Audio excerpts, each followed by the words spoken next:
Bom dia, turma. Conforme a gente já conversou, a gente está passando por algumas adaptações do horário e por isso, somente por essa razão, hoje a nossa aula será gravada, tá bom? Vamos começar relembrando os termos integrantes da oração. Quem são os termos integrantes da oração?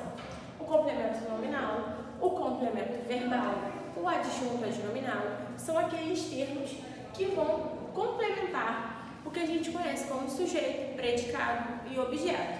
Tranquilo? Vamos lá. O primeiro deles é o complemento nominal. E aí ele já está falando, já até deixei aqui sublinhado para vocês. Complemento nominal, ou seja, vai complementar um nome. Então, por exemplo, ele vai completar o sentido ou de um substantivo, ou de um adjetivo, ou de um advérbio. Como, por exemplo, o exemplo aqui de baixo. Toda criança tem direito à igualdade. A igualdade está se referindo a direito ou está se referindo ao verbo? Está se referindo a direito. Direito é um substantivo, certo? Então, ele vai se referir a um substantivo. Então, se a igualdade se refere a um substantivo, significa que a igualdade está completando o sentido de um nome e não de um verbo. Dessa forma, nós conseguimos perceber que, como completa o sentido de um nome, a gente tem, obviamente, um complemento nominal. Bem tranquilo, não é? Se o complemento nominal completa um nome, o complemento verbal, aqueles que completam o verbo, tem que receber um nome diferente. Porém, o complemento verbal se divide em algumas opções. A primeira delas é o objeto direto. O objeto direto é aquele que está diretamente ligado ao verbo, como, por exemplo, amava a vida. A vida está diretamente completando o sentido de amava, O objeto direto nada mais é senão um complemento do verbo transitivo. Ah, professora, mas o que é um verbo transitivo? O verbo transitivo é aquele verbo que não tem sentido sozinho, que precisa de um complemento para fazer sentido. Por exemplo, se eu disser para vocês assim, amava. A gente não sabe a quem amava o quê.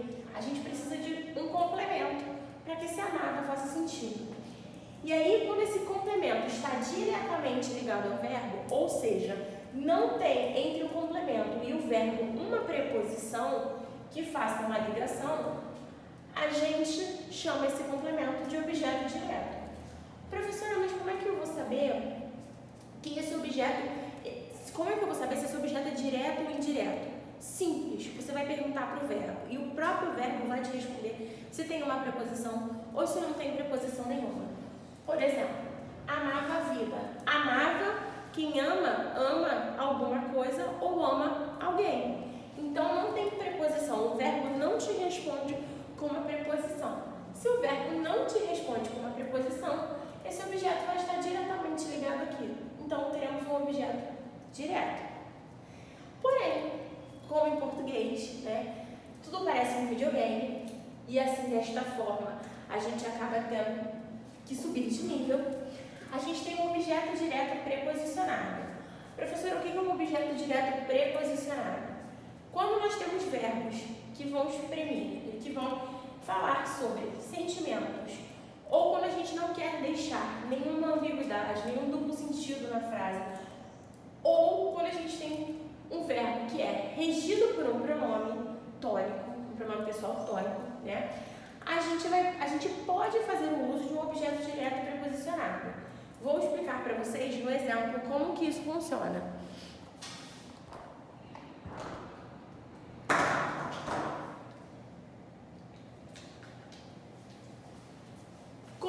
Coloquei aqui dois exemplos bem simples. O primeiro, trazendo pra gente um exemplo de uma frase falando sobre sentimento. Por exemplo, ama a outro homem. Quem ama alguém. Já acabei de ensinar isso pra vocês no objeto direto. Mas como eu estou falando sobre um sentimento, como eu estou falando sobre alguma coisa que alguém sente por um outro homem, eu estou optando para destacar este sentimento por inserir aqui uma preposição. essa preposição precisaria estar ali? Não, não precisaria, porque esse objeto é direto. Como a gente já viu no exemplo anterior, quem ama, ama alguém ou alguma coisa. Por que razão, então, ela está aqui? Para destacar esse sentimento. Professora, como que eu vou saber, então, se esse objeto é preposicionado ou não? Novamente, a mesma coisa. Você vai perguntar para o verbo. Quem ama, ama alguma coisa ou alguém. Bem simples, não é? E aí, aqui, no exemplo de baixo, a gente tem o uso de um objeto preposicionado, né? Que vai trazer para a gente, que vai estar aqui porque nós estaremos fazendo uso de um pronome. Por exemplo, a ti não interessa nada. O que não interessa? A quem não interessa, né? A ti. Esse ti nada mais é senão um pronome pessoal. E a gente já aprendeu que quando a gente tem um objeto que faz o uso de um pronome pessoal, a gente vai preposicionar ele, um objeto direto, no caso, que faça o uso de um pronome pessoal, a gente vai preposicionar ele de propósito para poder frisar. Ele poderia simplesmente falar não lhe interessa. Poderia. Só que a gente quer frisar que não interessa nada para você. Então, por essa razão, a gente faz uso da preposição propositalmente. Um outro tipo de objeto direto que a gente vai trabalhar é o objeto direto pleonástico. E eles servem para chamar a atenção sobre a importância desse objeto direto na frase. Professora, como assim? Por exemplo, o presente, guardei-o com amor e carinho. Você está falando sobre o presente, né? Professora, como é que eu vou saber que o objeto direto é o presente? Porque você vai perguntar sempre, quando você quer saber qual é o objeto, qual é o complemento verbal, você vai sempre perguntar para o verbo. Então, guardei-o com carinho. O que guardei? O presente. Quando você pergunta para o verbo, a resposta do verbo é o teu objeto. Direto ou indireto, sempre a resposta do seu verbo é o seu objeto. Então, o que guardei? O presente. Já sabemos que isso aqui é o objeto. Quem guarda, guarda alguma coisa. Então, o verbo também já te respondeu que ele não precisa de uma preposição. Ele já te contou que ele não precisa. Lembra que eu falei lá no primeiro exemplo que o verbo vai te contar quando ele precisar de uma preposição ou não? Então, o verbo já te contou que ele não necessita de uma preposição. O presente, guardei com carinho. Já sabemos disso. Que bom. Agora, o que é isso aqui? É um pronome pessoal átono.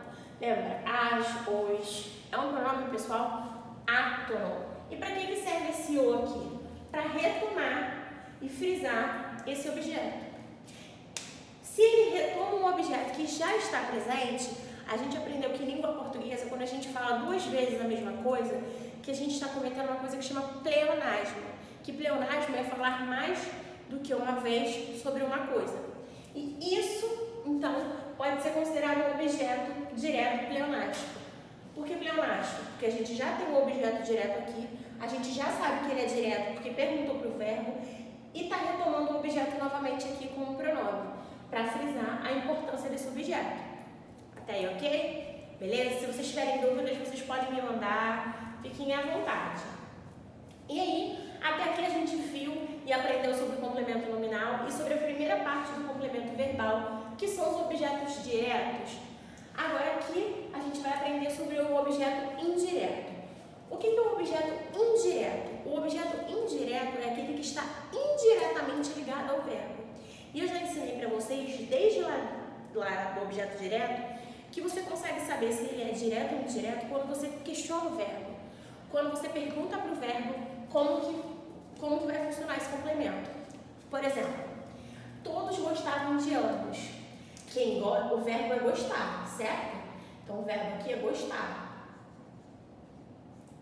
Quem gosta, gosta de alguém ou de alguma coisa. Então, vocês conseguem perceber que o próprio verbo já te responde com uma preposição. Sempre que o verbo te responder com uma preposição, significa que para completar esse sentido deste verbo, você obrigatoriamente terá que usar um complemento com preposição.